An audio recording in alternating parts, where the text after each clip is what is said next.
Assalamualaikum, Assalamualaikum warahmatullahi wabarakatuh. Apa kabar untuk anak-anak kelas 10 IPA maupun IPS?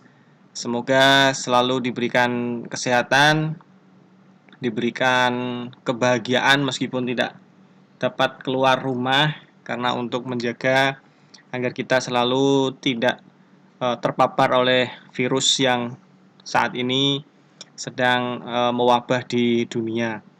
Baik anak-anak, diliburkannya kalian ini bukan berarti berhenti untuk istirahat untuk tidak belajar.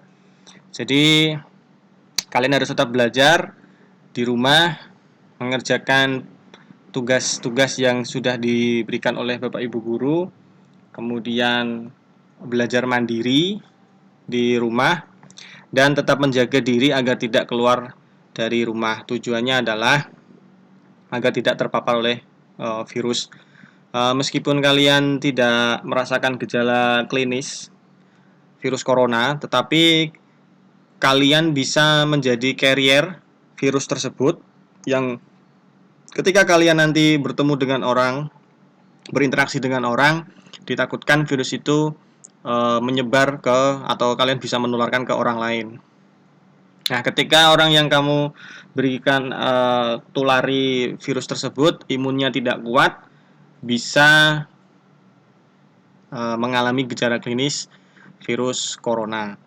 Nah, ini sejarah Indonesia kelas 10 sudah mulai masuk KD terakhir ya tentang Kesultanan Islam di Nusantara.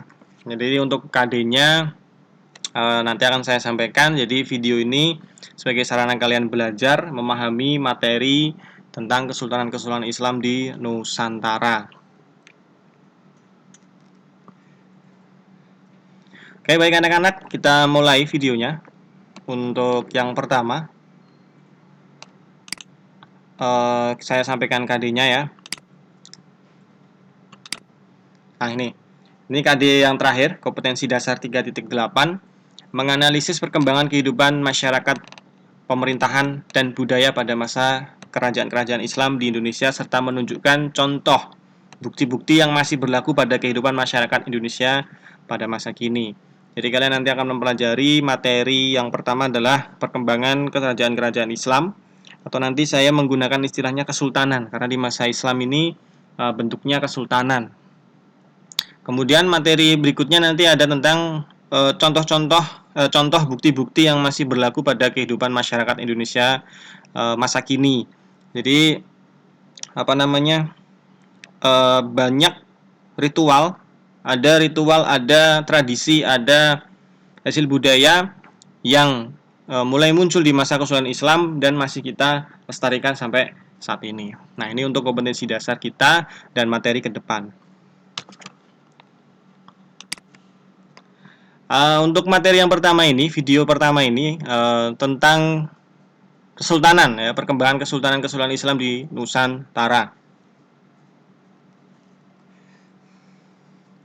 Banyak sekali kesultanan di Nusantara yang nanti kita akan pelajari, tetapi pada kesempatan video kali ini saya akan menjelaskan tentang 5 kesultanan Islam yang ada di Nusantara. Yang pertama ini ada Samudra Pasai, ada Kesultanan Aceh Darussalam, kemudian Kesultanan Demak Bintoro, kemudian Kesultanan Mataram Islam. Nah, ini perlu dipahami.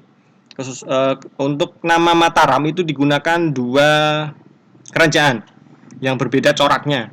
Yang pertama kalian sudah pelajari kemarin, corak agama Hindu Buddha, ada Mataram kuno yang pusatnya ada di wilayah Jawa bagian tengah.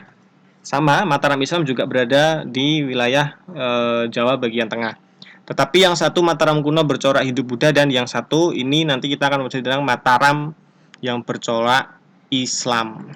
Kemudian yang terakhir ada Kesultanan Banten yang ada di wilayah Jawa bagian barat.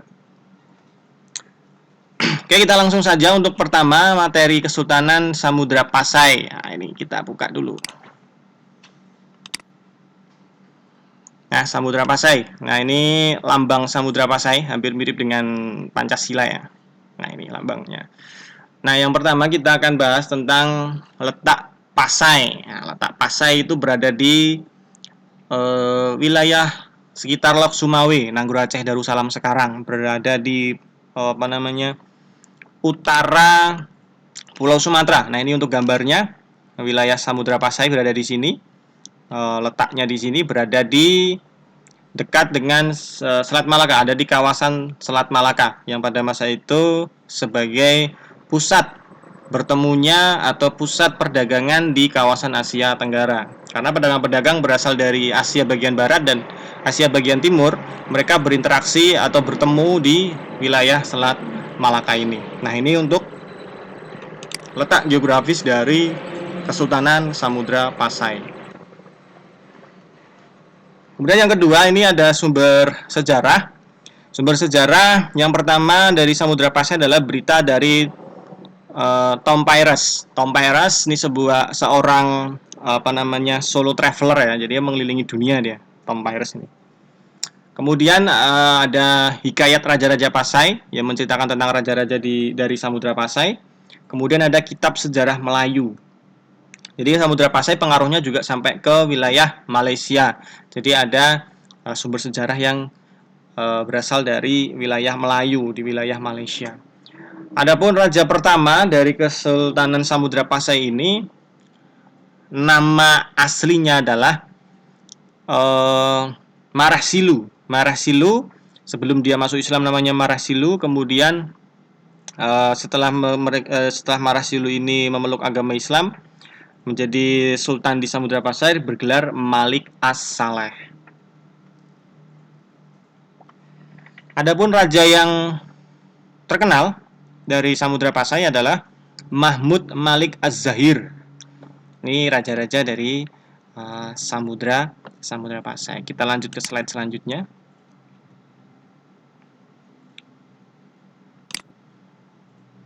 Nah, pada masa Samudra Pasai sudah memberlakukan mata uang, sudah ada mata uang.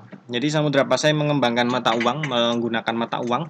Mata uang pada masa Samudra Pasai ini dikenal dengan nama dramas dan ceitis. Kalau dramas ini keping emas, mata uang dalam bentuk keping emas, sedangkan ceitis adalah keping koin-koin kecil, recehan lah ya, jadi uang-uang yang kecil, pecahan kecil. Jadi ada namanya dramas dan ceitis. Ekonomi dari Kesultanan Samudra Pasai ini berkembang maju dikarenakan Samudra Pasai tadi sudah saya jelaskan berada di wilayah Selat Malaka, di mana sebuah negara jika dia berada di kawasan perlintasan perdagangan internasional, maka wilayahnya akan ramai. Banyak disinggahi oleh pedagang-pedagang internasional, pedagang-pedagang asing yang membuat wilayahnya ramai dan juga maju perdagangannya. Ini ekonominya maju, ekonomi Pasai maju disebabkan karena berada di Selat Malaka. Kemudian kemunduran dari Kerajaan Samudra Pasai. Kemunduran dari Kerajaan Samudra Pasai ini disebabkan kedatangan Portugis di Malaka tahun 1511. Portugis berhasil menguasai Malaka. Nah, dengan adanya Portugis ini, para pedagang-pedagang Muslim dilarang melintasi dilarang melintasi Selat Malaka, menyebabkan Pasai sepi, disinggahi oleh pedagang-pedagang Muslim dan pedagang-pedagang Asia yang lain. Nah, akhirnya Samudra Pasai mulai hilang, mulai mundur dan mulai runtuh ketika Kesultanan Aceh mulai menguasai wilayah-wilayah yang sebelumnya diwilayah oleh Samudra Pasai. Berarti ini akhir dari Kesultanan Samudra Pasai yang ada di utara Pulau Sumatera. Kita lanjut. Nah, kemudian masih ada di Pulau Sumatera, ada Kesultanan Aceh di bekas atau kesultanan yang kemudian mewarisi wilayah kekuasaan Samudra Pasai. Kita langsung klik saja. Kita buka materinya.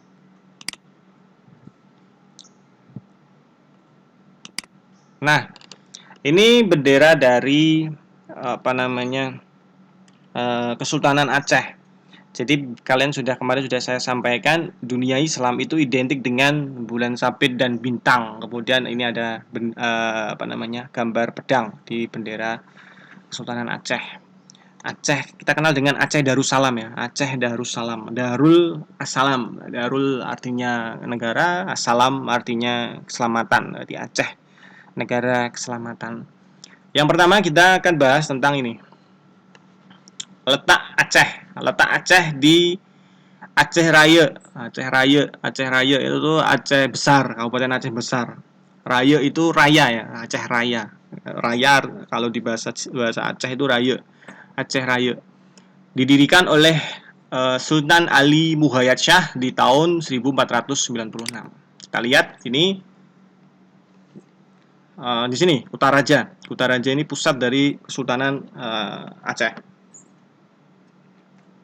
Untuk wilayahnya sendiri ini yang berwarna ini ya biru, wilayah yang menjadi wilayah yang dikuasai oleh Aceh atau berada di bawah pengawasan atau pengaruh Aceh itu di biru-biru ini, biru muda sampai ke sini. Wilayah Bengkulu sampai sini. Kemudian Semenanjung Malaya, Malaysia. Ini untuk wilayah atau letak geografis dari Kesultanan Aceh. Nah, sumber sejarah Aceh sendiri bisa kita ketahui dari buku yang berjudul Bustanus Salatin. Bustanus Salatin ini sendiri merupakan karya sastra yang ditulis oleh Nuruddin Ar-Raniri, sastrawan dari Kesultanan Aceh. Jadi sumber sejarahnya bisa kita ketahui dari sini, buku Bustanus Salatin. Kemudian masa kejayaan Kesultanan Aceh sendiri itu ketika Sultan Iskandar Muda memerintah Aceh. Jadi Sultan Iskandar Muda ini menjadi sultan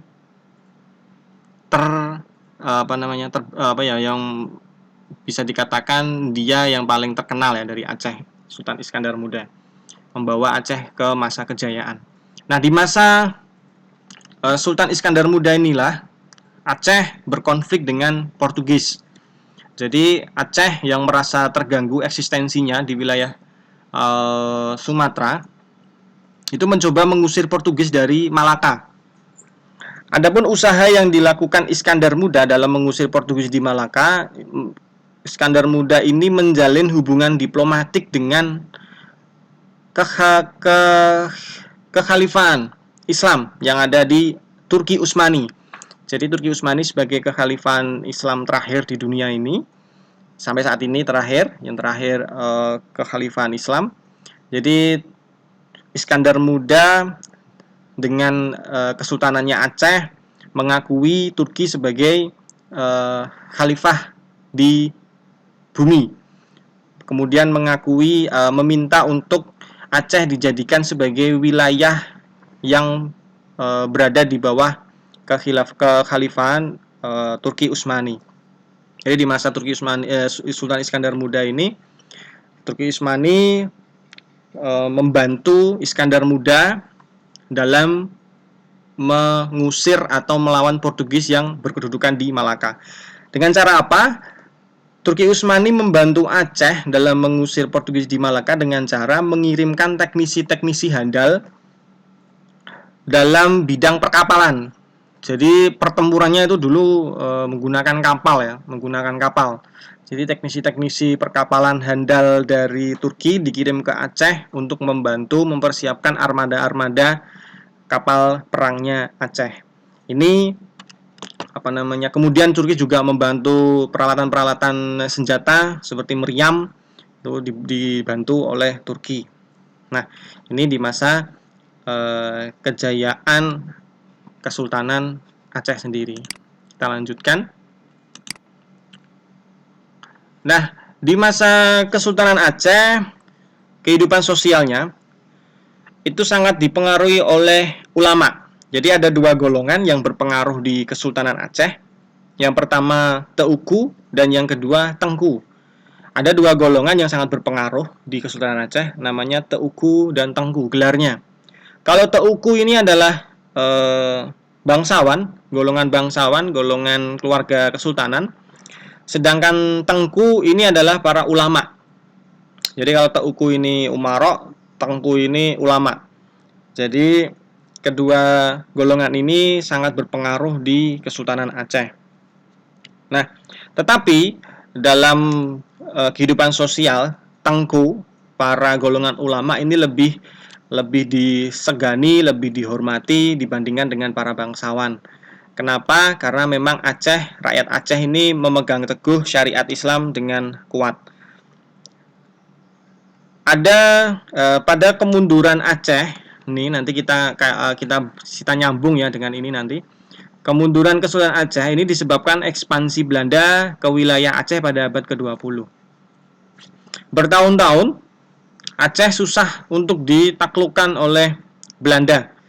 Belanda susah untuk mengakhiri perang dengan Aceh dan susah untuk menguasai wilayah Aceh. Kemudian salah seorang Belanda yang bernama Snok Horgronje, kita kemarin sudah pelajari, Snok Horgronje ini seorang orientalis dari Belanda yang pernah mempelajari Islam langsung di Mekah, langsung di Arab. Snok Horgronje ini ditugasi oleh Belanda untuk mempelajari kondisi sosial masyarakat Aceh, untuk membuat sebuah formula bagaimana Aceh ini bisa ditaklukkan. Kemudian Snok Horgronje menyampaikan hasil temuannya. Jadi Snok Horgronje ini sampai menyamar sebagai Muslim di Mekah, mempelajari Islam, dan menyamar sebagai Muslim. Dia membaur dengan masyarakat Aceh. Apa yang ditemukan oleh Snok Horgronje? Snok Horgronje menyampaikan bahwa rakyat Aceh akan dapat dikuasai, akan dapat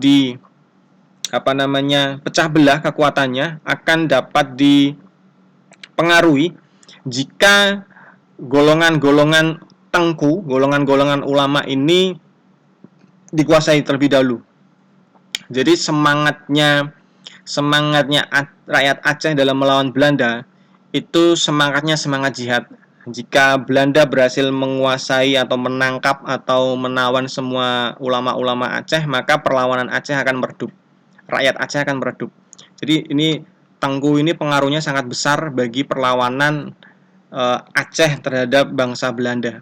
Ini Tengku. Ya.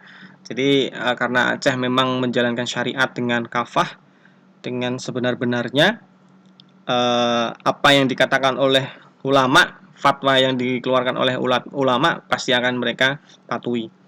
Nah, ini dengan ulama-ulama ditangkap, ulama-ulama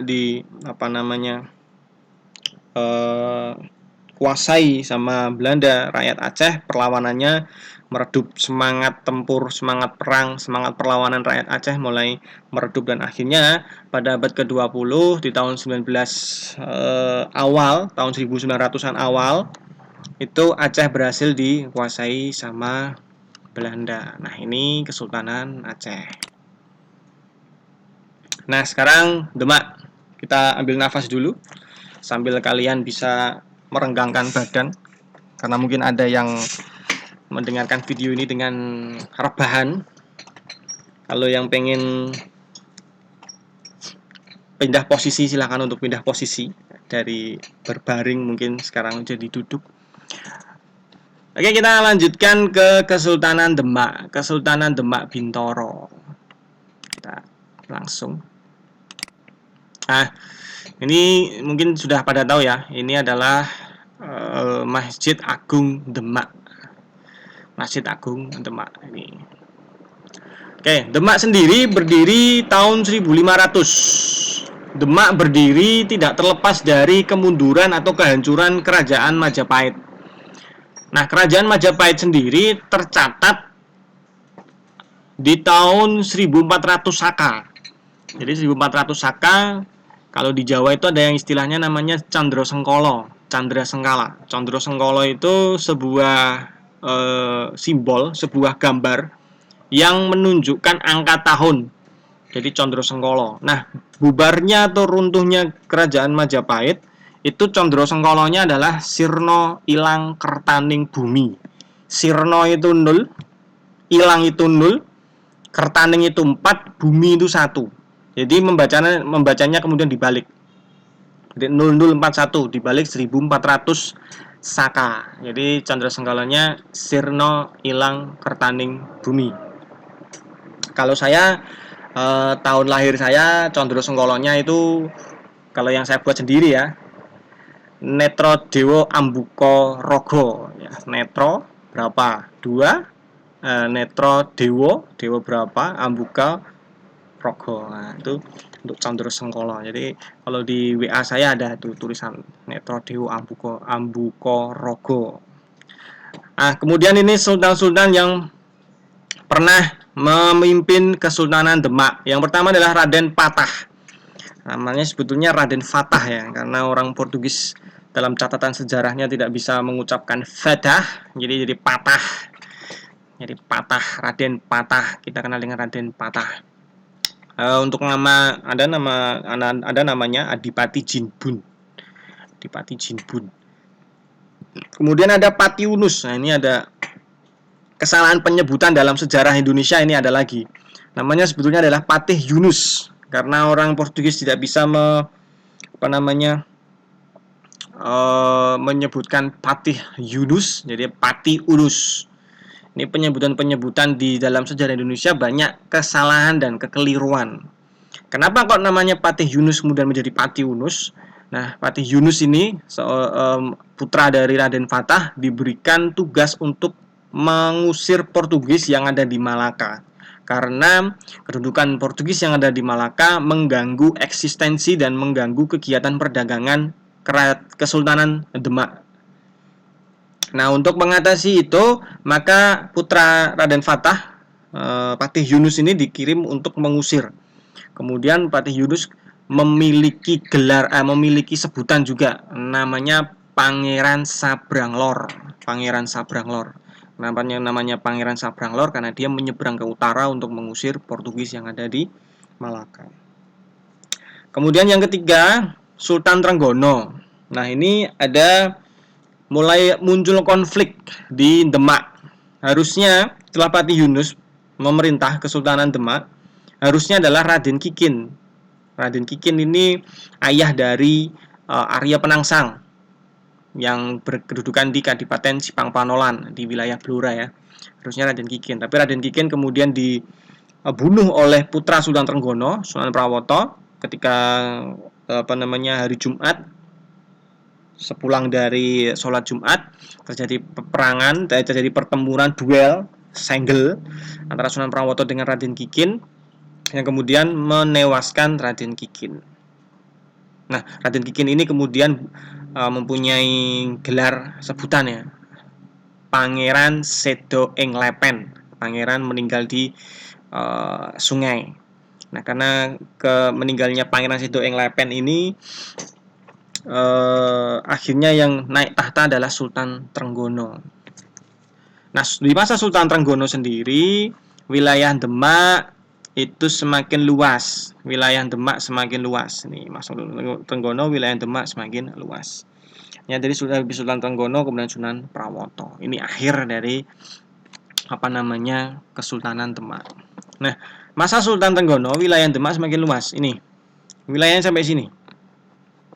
Ya, wilayah Demak sampai sini, sampai ke Blambangan, Banyuwangi, sampai sini, sampai ke Cirebon, sampai ke Sunda Kelapa. Ya, kenapa di sini tidak bisa belum dikuasai, masalah warnanya masih putih? Ini adalah wilayah masih Pakuan Pajajaran. Ini masih dalam pengaruh kerajaan Hindu Pajajaran. Ya, ini merupakan wilayah kekuasaan Demak di masa Trenggono. Nah, Demak itu menjadi kesultanan maju ya, dikarenakan Demak ini posisinya ada di tengah. Demak ini ada di tengah-tengah Nusantara. Jadi, pedagang dari sini, pedagang dari barat, ketika mau ke Maluku, misal dia dari barat mau ke Maluku cari rempah-rempah, ketika dia berlayar ya, dia akan singgah di sini. Bisa dia mengisi perbekalan, bisa dia mengisi untuk beristirahat, bisa dia untuk mengisi logistik, menyetok logistik, baru nanti dia akan melakukan perjalanan ke timur. Dari timur juga sama, karena ada di tengah-tengah ini Nusantara, ini membuat Demak maju, ramai. oleh pedagang-pedagang internasional yang singgah di Pulau Jawa, terutama di wilayah Demak. Ini yang membuat Demak maju karena letak geografisnya. Nah, kemudian nih, kerajaan atau Kesultanan Demak sendiri tidak terlepas dari peran para wali. Mungkin para wali sudah kalian tahu ya, ada Sunan Kalijogo, ada Sunan Gunung Jati, Sunan Bonang, Sunan Derajat, Sunan Ampel, dan lain sebagainya. Ketika berdirinya Demak itu tidak terlepas dari nasihat dan petunjuk dari para dewan wali, para wali. Raden Patah ketika ingin mendirikan Kesultanan Demak itu tidak terlepas dari pengaruh atau nasihat atau petunjuk dari para wali. Nah, keruntuhnya Kerajaan Demak tersendiri terjadi karena konflik. Nah, konflik yang terjadi itu dimulai dari Pati Unus ke Sultan Trenggono. Ini sudah mulai ada konflik.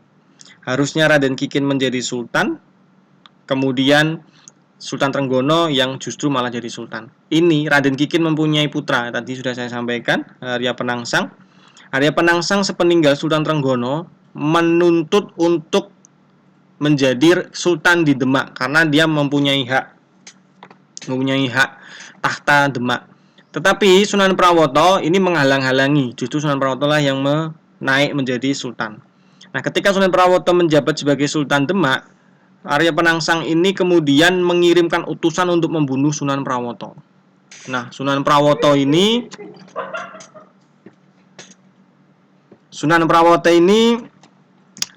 kemudian meninggal. Sunan Prawoto memiliki saudara Ratu Kalinyamat. Ratu Kalinyamat kemudian menuntut balas atau menagih balas untuk Arya Penangsang harus mati karena sudah membunuh Sunan Prawoto. Nah, Ratu Kalinyamat dibantu oleh yang namanya Joko Tingkir. Karena Ratu Kalinyamat ini merupakan mertua dari Joko Tingkir. Nah, Joko Tingkir kemudian bersayembara, siapa yang bisa mengalahkan Arya Penangsang, dia akan diberikan tanah Mentaok dan juga tanah Pati. Ada dua tokoh yang menyanggupi, yaitu Ki Ageng Pamanahan dan juga Ki Ageng Panjawi. Akhirnya Ki Ageng Pamanahan, Ki Ageng Panjawi yang dibantu dengan Ki Juru Mertani dan juga putranya Ki Ageng Pamanahan, yaitu Danang Sutawijaya, menuju ke wilayah Jipang Panolan dan berhasil membunuh Arya Penangsang. Nah, ini ketika dia berhasil membunuh Arya Penangsang,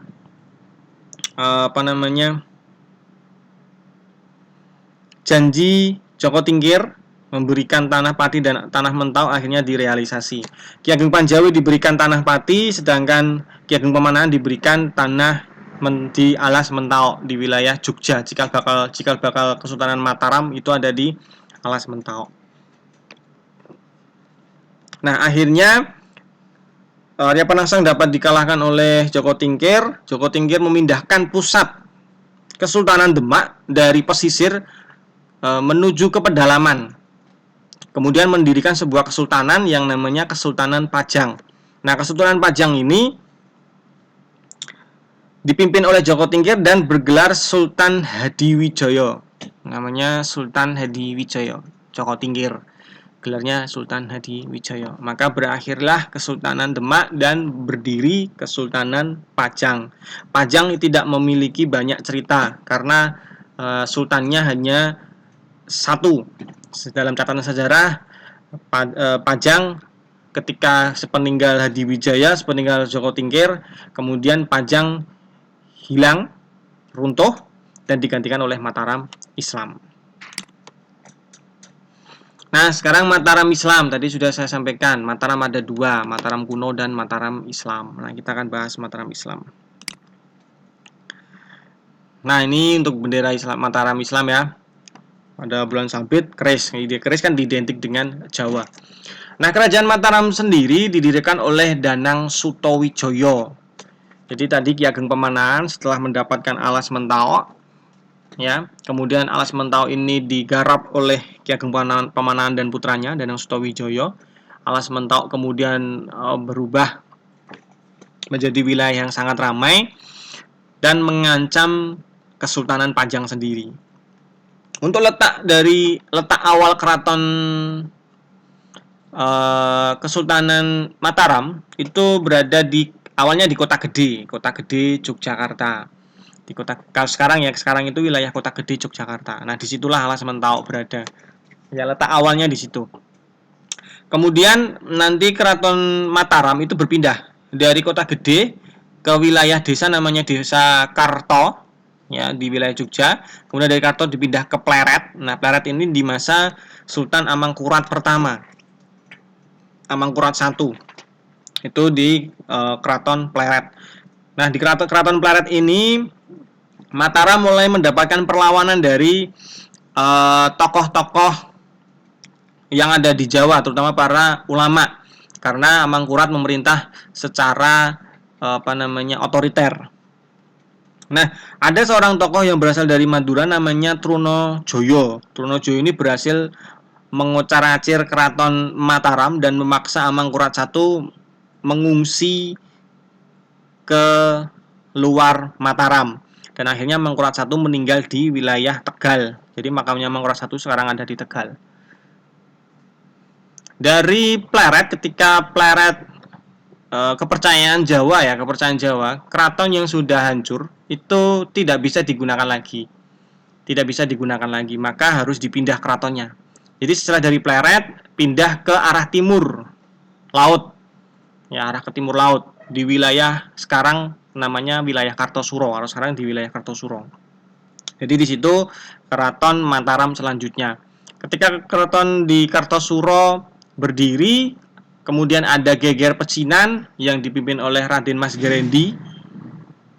Nah, keraton kembali porak-poranda karena adanya pemberontakan, akhirnya dipindah ke Desa Sala, Surakarta. Ya, kemudian keratonnya dikenal dengan Keraton Surakarta. Ya, ini letak dari Keraton Mataram itu sendiri. Nah, siapa untuk Sultan yang sangat terkenal dari Mataram sampai difilmkan? Ini ada filmnya, dan ini merupakan pahlawan nasional. Namanya adalah Sultan Agung Hanyokrokusumo. Sultan Agung Hanyokrokusumo ini membawa kejayaan Kesultanan Mataram. Kekuasaannya seluruh Jawa kecuali Banten, Blambangan, Batavia, dan Cirebon. Jadi Sultan Agung ini juga punya cita-cita menyatukan Pulau Jawa di bawah Panji Mataram. Nah, ini wilayahnya ini, ya. Jadi di masa Demak, Blambangan ini bisa dikuasai, kami kemudian lepas. Nah, Sultan Agung Hanyokrokusumo ini berkeinginan untuk menyatukan Pulau Jawa ini satu. Tapi ada ancaman di Batavia ini ada Belanda, di Jakarta ini ada Belanda, kemudian di wilayah sini itu dikuasai sama Banten, kemudian di sini dikuasai sama Bali, Blambangan, pengaruhnya Bali, Blambangan sini. Nah, ini wilayah pada masa kekuasaan Sultan Agung Hanyokrokusumo. Nah, Sultan Agung Hanyokrokusumo sendiri itu pernah melakukan penyerangan terhadap Belanda yang berkedudukan di Batavia tahun 1628 dan 1629. Alasannya apa? Alasannya Belanda ini mengganggu eksistensi Mataram. Belanda sering mengganggu para pedagang-pedagang Mataram. Kemudian Belanda bisa menghalang-halangi cita-cita Sultan Agung Hanyokrokusumo dalam menguasai Pulau Jawa. Jadi tahun 1628 dan 1629 ini Mataram melakukan penyerangan terhadap Batavia, tetapi mengalami kegagalan. 2 kali penyerangan mengalami kegagalan. Yang pertama, kegagalan pertama 1628 itu disebabkan logistik prajurit Mataram kurang. Karena jauhnya Mataram ke Batavia, kemudian persediaan logistik juga tidak dipersiapkan dengan baik, akhirnya kehabisan logistik. Nah, itu bisa disiasati oleh Mataram. Di penyerangan kedua, didirikanlah lumbung-lumbung padi di wilayah Karawang. Di wilayah Karawang, di wilayah Cirebon, Tegal, itu didirikan lumbung-lumbung logistik. Jadi kalau Karawang sekarang terkenal padinya, itu ya di masa Mataram itu. Nah, kenapa penyerangan kedua gagal? Penyerangan kedua gagal disebabkan armada-armada Mataram yang ada di Laut Jawa itu diketahui ya ketika Mataram itu di serangan kedua itu menggunakan dua arah ya, dari laut dan dari darat. Nah, ternyata ada yang namanya pengkhianatan. Jadi informasi penyerbuan itu sudah bocor ke orang-orang Belanda di Batavia. Ini yang menyebabkan dua penyerangan Sultan Agung Hanyokrokusumo gagal. Oke, kita lanjutkan. Ini tadi ya untuk Sultan Agung Hanyokrokusumo. Nah, perkembangan Mataram selanjutnya, Mataram itu mengalami perpecahan, perang saudara. Ini terjadi pada masa pemerintahan Pakubuwono III. Wilayah Mataram terbagi menjadi dua, yaitu Kesultanan Yogyakarta dan Kasunanan Surakarta pada 13 Februari 1755. Nah, ini bisa dilihat gambarnya.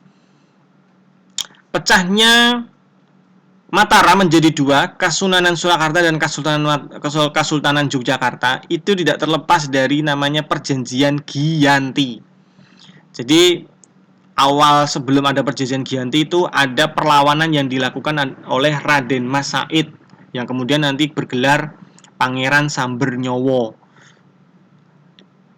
yang bergelar Adipati Mangkunegoro. Nah, ini kemudian Adipati Mangkunegoro Don Raden Mas Said ini dibantu oleh saudara Pakubuwono III namanya Pangeran Mangkubumi. Pangeran Mangkubumi dan Raden Mas Said memerangi VOC dan juga Surakarta. Jadi sebetulnya Raden Mas Said dan Mangkubumi ini memerangi VOC karena VOC sudah mulai parah dalam mencampuri urusan dalam negeri kerajaan Mataram, Kesultanan Mataram. Ya, tapi Pakubuwono sebagai saudara Mangkubumi itu setengah hati dalam melawan Pangeran Mangkubumi. Nah, oleh VOC kemudian disiasati agar perlawanan kedua tokoh Mangkubumi dan Pangeran Raden Mas Said itu berakhir, maka dibuatlah sebuah perjanjian yang dilaksanakan di Desa Janti, Karanganyar. Terus nama Giyanti dari mana?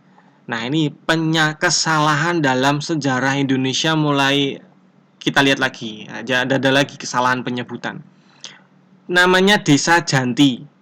Oleh Belanda nggak bisa ngomong Janti, jadi Janti ya. Orang Belanda kalau ngomong Janti ya Janti, ditulislah Giyanti.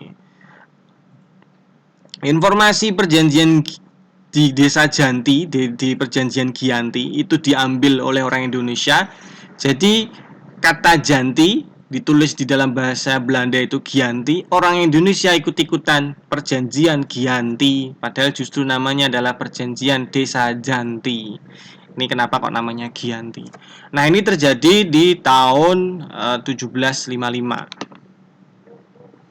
Nah, perjanjian Giyanti ini dikenal juga dengan istilah palihan nagari, membelah atau membagi negara, palihan nagari. Pangeran Mangkubumi kemudian mendapatkan wilayah di Yogyakarta sekarang, mendirikan Kesultanan Yogyakarta dan bergelar Sri Sultan Hamengkubuwono I.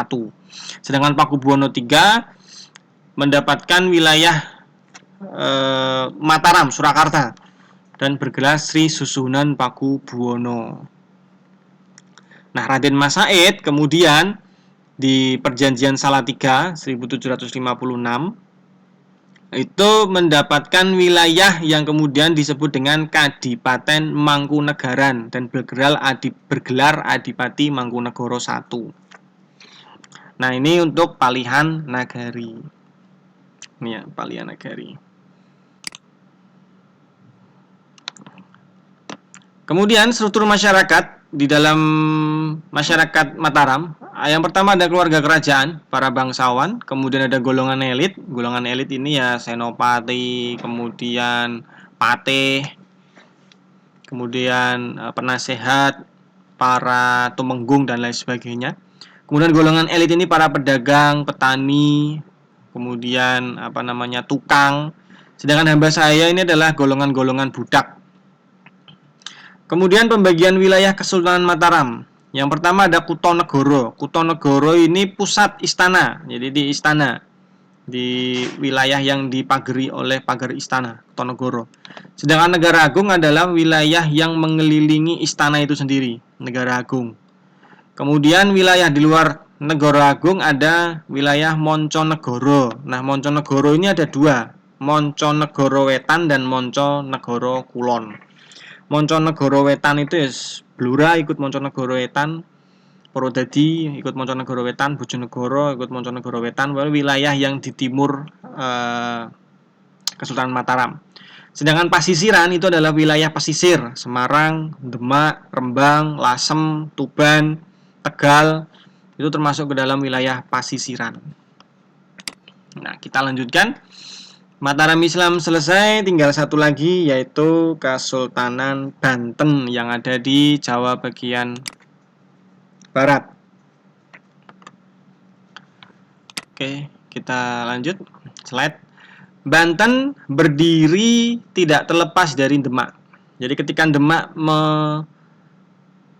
melihat wilayah Banten Girang, namanya Banten Girang, melihat wilayah Banten Girang yang strategis, yang bisa digunakan sebagai benteng pertahanan, Demak ingin menguasai Banten Girang, ya, dan juga memperluas wilayahnya di wilayah Jawa bagian barat. Nah, siapa yang diperintahkan untuk merebut Banten Girang dari kerajaan Pajajaran? Ada tokohnya namanya Fathahilah. Ini Fathahilah. Fathahilah kemudian berhasil menguasai Banten Girang dan mendirikan benteng pertahanan namanya Surosoan yang kemudian menjadi pusat ibu kota Kesultanan Banten. Jadi kalau kita lihat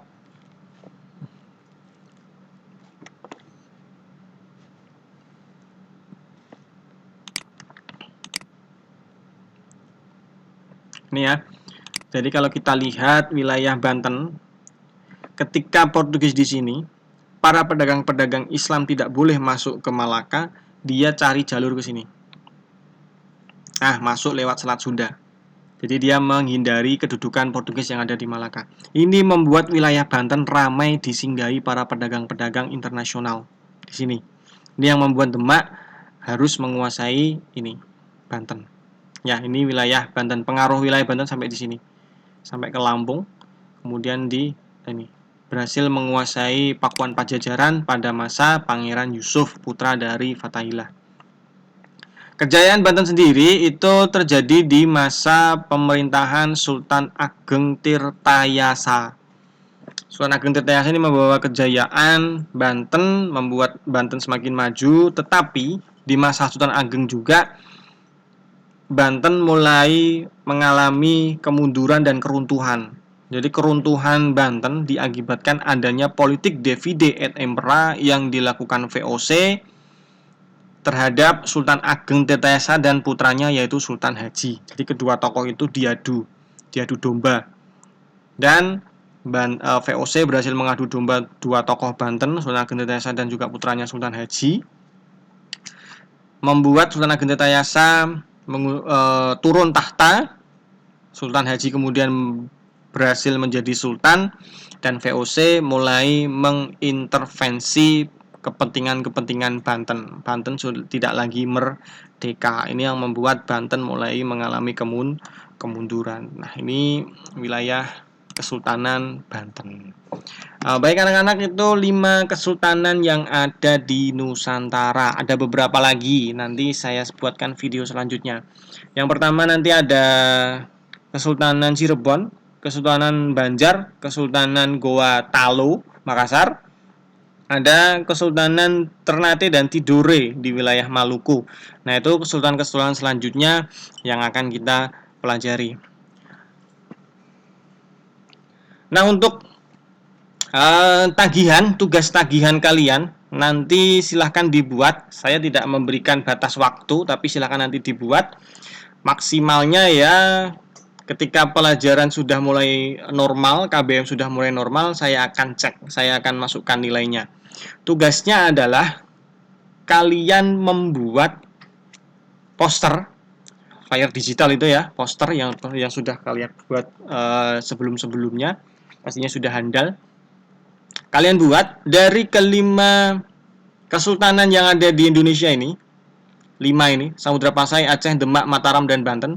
Kalian cari hasil budaya, peninggalan, atau sesuatu yang masih dilestarikan masyarakat saat ini yang mulai muncul di masa kesulan-kesulan ini. Jadi tradisi-tradisi yang awalnya muncul di masa kesultanan-kesultanan Islam ini yang sekarang masih kita lestarikan. Bisa dalam bentuk tradisi, bisa dalam bentuk benda, bisa dalam bentuk apapun itu.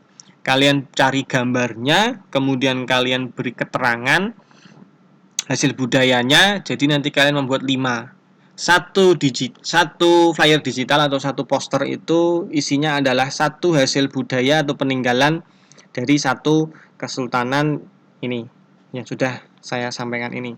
Samudra Pasai nanti peninggalannya apa, hasil budayanya apa, Aceh hasil budayanya apa, kemudian peninggalannya apa, kemudian Demak, Mataram, Islam, dan Banten. Berarti nanti kalian membuat 5 ya, membuat 5 hasil budaya Kesultanan Pasai, Aceh, Demak, Mataram, Islam, dan Banten. Ada 5. Satu kesultanan, satu peninggalan atau hasil budaya. Kemudian nanti silakan di-upload di Instagram masing-masing dan di-tag di Instagram sejarah.kc. Nanti saya cek ketika kalian sudah KBM normal, harus sudah selesai semua. Jadi tidak ada yang beralasan belum membuat. Tetapi silahkan untuk menyesuaikan. Jadi mapel sejarah ini fleksibel saja. Silahkan dibuat kalau waktu kalian sudah longgar, sudah tidak ada tugas-tugas atau tagihan-tagihan yang lain.